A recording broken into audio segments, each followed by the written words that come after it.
Siguro hindi nila yun. May mga kalagwit. Sa bata. Maliit lang naman. Umuwi pa rin siya. Oh. Wala. Talaga. May kawayan doon na yun. Wala talaga. Kamsa ko ng buto. Kahit naman kanina. Yung dami na eh. Iwan na lang, isa ang nagahilan ngayon. Dati, dati ka din mga Ang galing guys, tumutuka siya. ngayon, dalawang linggo pa. Noong linggo. Ay, nakasabi natin. Patagawin.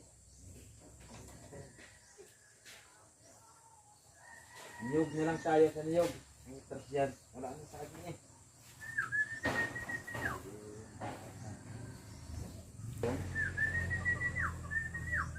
Niyog yan.